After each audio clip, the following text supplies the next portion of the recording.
Across the Board with Ian the Colonel here on hawkradio.org, and you know it, acrosstheboardradio.com. Best bands every week. I can't harp on it enough, my man. Yeah, sometimes I feel like we outdo ourselves. We do, but and sometimes we kind of get stuck in genres. We've been doing a lot of like the heavier stuff recently. Right. How about we do a little rockabilly? Why not? Yeah, why not, right? Well, then, if we're doing rockabilly, let me think about the best bands in rockabilly. Top of the list, got to be Reverend Horton Heat. How about we get Jimbo Wallace on the phone? Let's get him on the phone. Done. Jimbo, welcome to the show, man. How you doing? Good to hear from you guys. We're definitely a rockabilly, one of the oldest bands in rockabilly. Yeah, for my money, the best. Yeah, we're celebrating 25 years of being a band, man. I can't believe it's been that long. Where's the time go? Feels like yesterday, right? I know. We're carrying the torch. That's for sure. Jimbo obviously plays the upright bass or the double bass, as it's sometimes called in the band there, and the upright is such an amazing instrument to me. For one thing, I'm learning to play the bass guitar right now. However, I have never played a fretless bass, and I've never played an upright. And it just, I've seen some amazing people play upright in person. Never you, unfortunately. But it's such a precise instrument. How often do you have to practice, or how do you just get that feel to have your fingers in the right place at all times? Man, I tell you what, it's being an upright bass, being fretless. It's been doing it for 25 years. I'm just taught myself how to do it. I played the little guitar before that, so I kind of had an idea of how to play guitar. And but the Stray Cats came out, and I was in this little band, and we wanted to, play rockabilly because it was so cool. So the singer in my band, this young guy, said, "Hey man, I can get you one." So he went and broke into some high school and ran across the field with an upright bass. He brought it to me the next day, and I'm like, "Where did you get this?" He goes, "Well, I'll tell you later." So anyway. I ended up like spray painting it black and teaching myself how to play because I was so desperate to play upright bass. And for a while there, you can put what you can do is put marks on the side of the neck. That's the easy way to do it. But if you roll your finger one way or the other, it's sharp or flat. So it's kind of a thing you have to. You can, if you can hear it, you can pretty much hit the notes. So I've just gradually learned throughout the years to, try to be close to, hitting the tones, and it's a lot easier than it looks. No, it's not. I'm glad you think so. Yeah, it's playing a regular 4-string bass with frets is not easy, and I know where my fingers need to be. It's not easy. Yeah, it's the slap thing that's it took a little work, because the triple slaps and stuff like that. I guess back in the 50s they didn't always have a drummer. And some of the early, country, the early stages of rockabilly, so the bass player would just do, slap the rhythm as he's playing, and I think even Willie Dixon did that with some of the early, Chuck Berry stuff, even though they had some drums, and, he's kind of one of the pioneers of the slap bass, and Bill Black from Elvis and some of the Sun stuff, and I don't know, man, it's a lot of fun. It's, it takes a little getting used to, but I think with a little practice you could do it.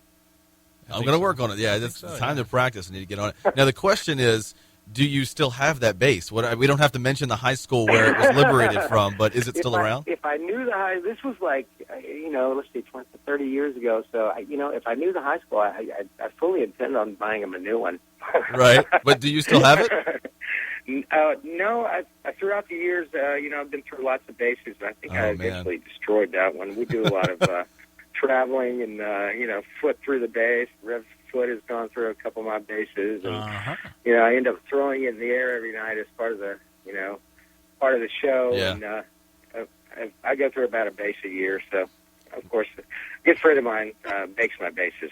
That helps.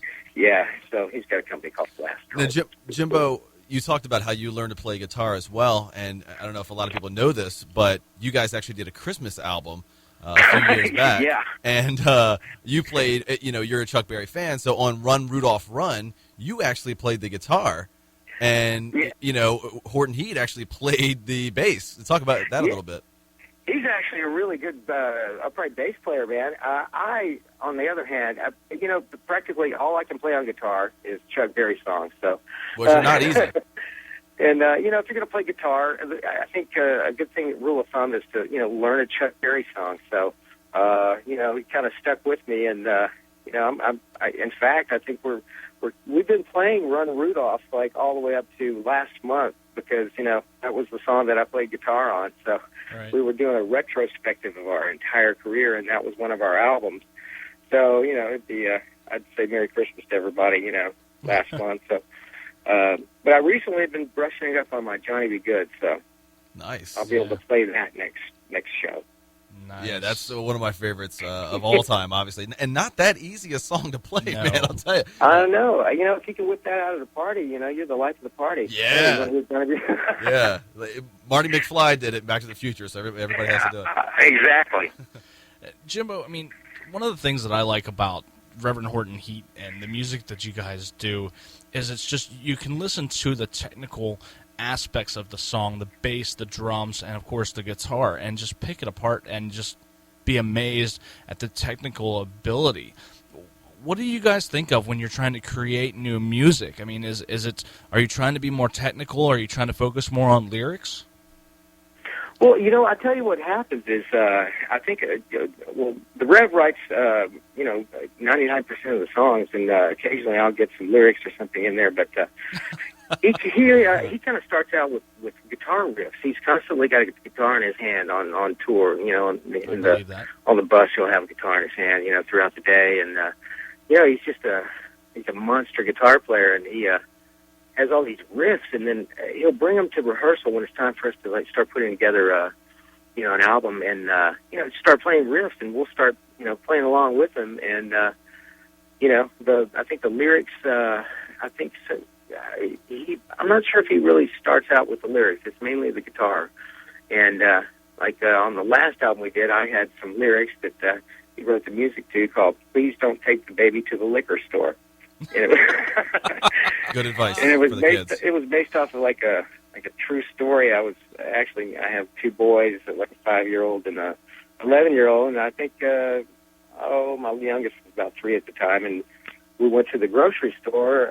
The liquor store, one of those mega marts, and they had full-size grocery baskets, and I set him in the basket, and we're going around. He thinks we're at the grocery store, and I'm looking around. He's looking for candy, and we're walking down the vodka aisle, and I go, "This is wrong. I got to write a song about it." So I kind of based it off of.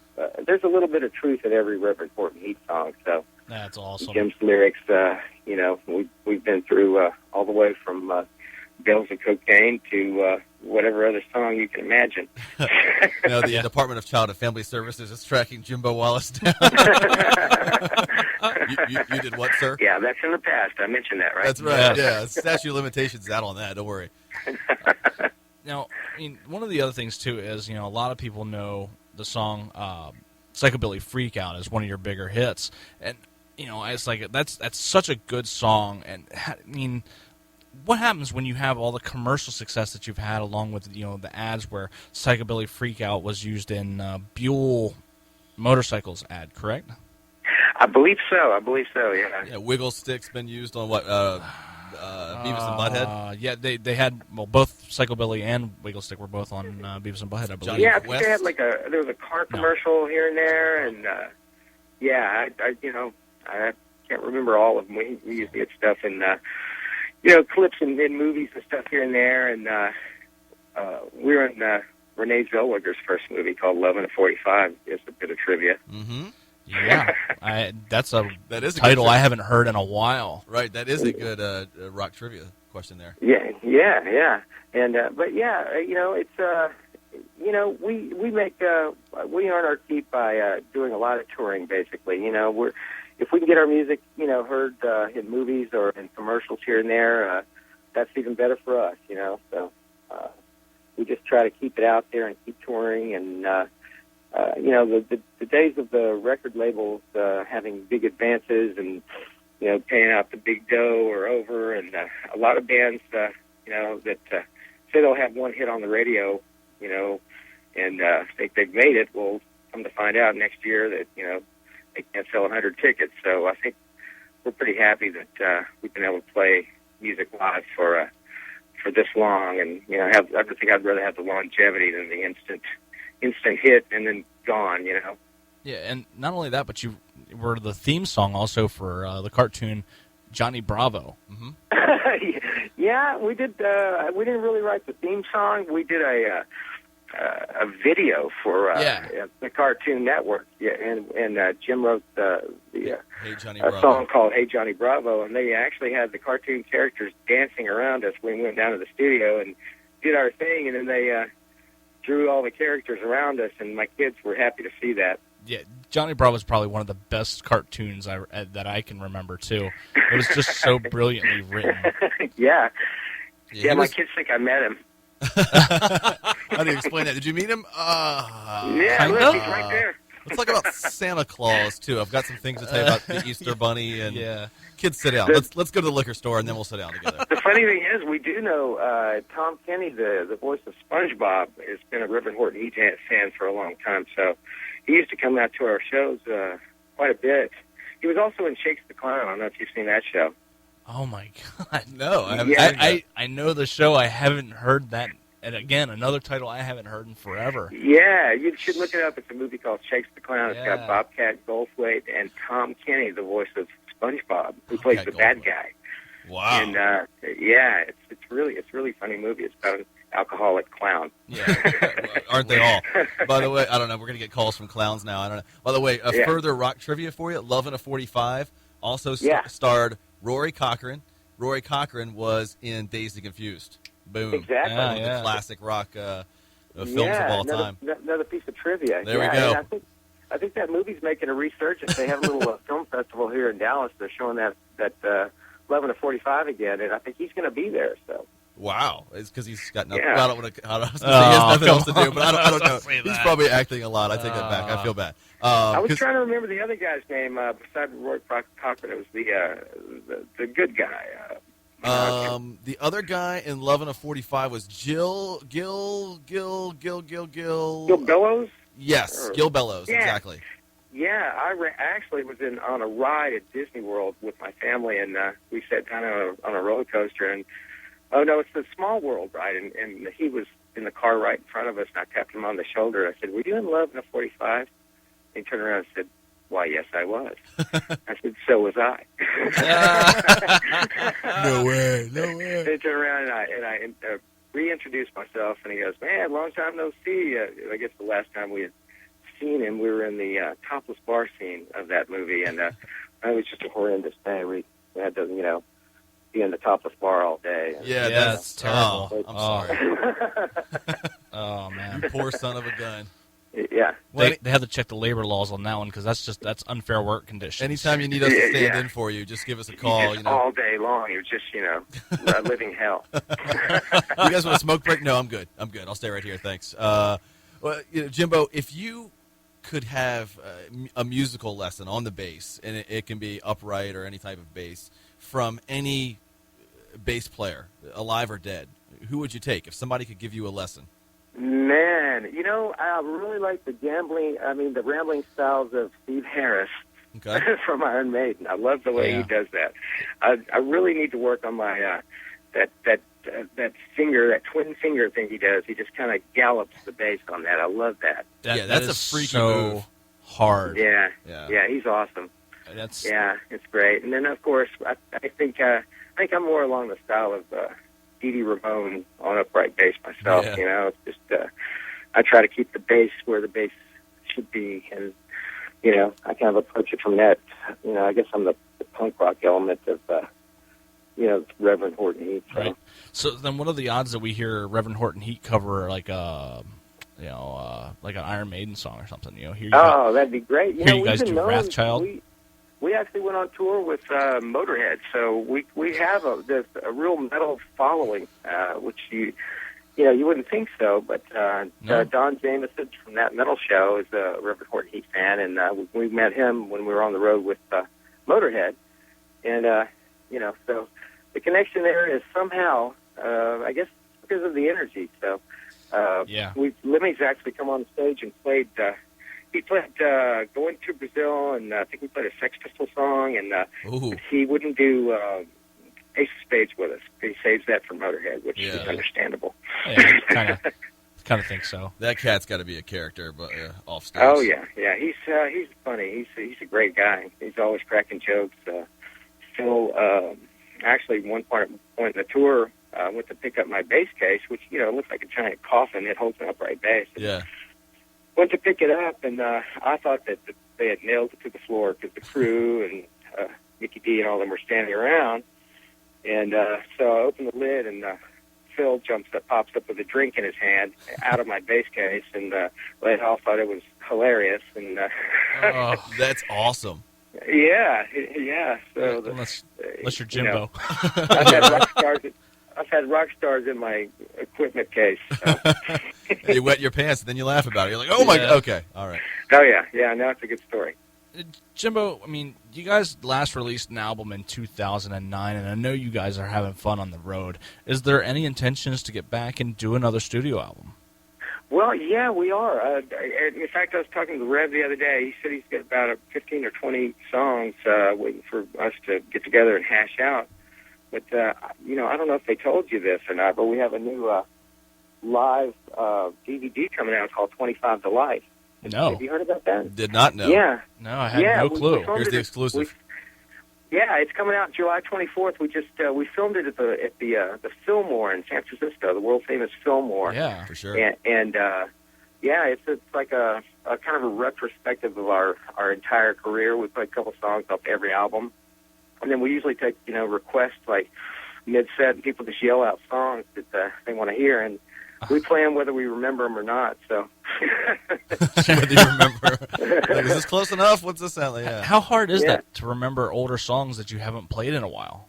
Man, considering the technical difficulty of a lot of the Rev songs, it's a hit and miss thing. We try to keep on top of it. We've been doing a lot. I mean, this keeps us on our toes a lot when we do that live. Yeah. And, we pretty much get them right, and by the end of the song, we remember it. So, but it's been working out really good. So now, we've probably all got 100 songs, in our heads right now that we can just pull out of the hat. And that's it. But anyway, the 25 to Life thing is going to have a DVD and I think they're going to put out a vinyl record version of it. Yeah. And they asked us to dig out all our old photos from our entire life, in the life of the band. And Jim and I both gathered all these photos that we had from, past 25 years of us, sleeping in the van and, crashing at people's house and, bootlegs of us in the early days of old VH1 cassettes, VHS cassettes. And so we dug all those up, and they put it all together in a kind of a rockumentary. That's thing. awesome. We'll have to talk to the good people at Red Eye about getting a copy of that, but definitely folks go out and buy that. And it'll be available, what? Yeah, July 24th. It comes out July 24th, and it's going to have like a 52-page booklet with a bunch of old photos, some not so flattering, some, I didn't get to pick them all, so. And you can get that through ReverendHortonHeat.com, or? Yeah, it's being put out by Yep Rock, our record label. And, you can go to ReverendHortonHeat.com and get more info on that. Cool, because obviously with a booklet, it's not something you can buy on iTunes, really. So I can't wait to look through it, man. I'm going to go. It's going to be a kind of a harsh reality comes to life. Walk down memory lane. Yeah, that'll be awesome. But honestly, you guys need to be celebrated. Just an incredible band that's been around and putting out the same quality for all of these years. I appreciate that. Hey, we appreciate it, my man. But Jimbo, absolutely. Last question: if you knew the world was wrapping up or your life was wrapping up in the next 5 to 15 minutes or so, what is the last song that you would want to hear or perform, yours or anybody else's, but the last song? Oh, man, I think it would have to be I Want to Be Sedated by the Ramones. That's one of my all-time faves. That's another great answer, man. I'm telling you, we keep talking how we've been doing this for over 3 years now, and we always get different answers. Yeah. Yeah, that's a really good one. yeah. Oh, man. But now, would you play it, or would you just go out to listening to it? You know, Or being sedated. I think I'd want to play it. And, you know, Yeah. that'd be great, man. I think I'd love to play that one. And I think it'd be great with a rockabilly twist too. Yeah, Yeah. that you need to do it. You need to cover it now. Not only would you Get it love to done. play it, we'd love to hear it Yeah, right. Definitely. without the dying part at the end. Though. Look, yeah, right. Yeah, look out for that coming soon, then, folks. So again, we appreciate it, Reverend Horton Heat. Go see these guys on tour, and definitely look out for 25 to Life, and check out the ReverendHortonHeat.com for more information on that coming out this July. Jimbo, we appreciate it. That's the Colonel. I'm E. We'll be back here in a few minutes on Across the Board on hawkradio.org. And acrosstheboardradio.com. All right, thanks, guys.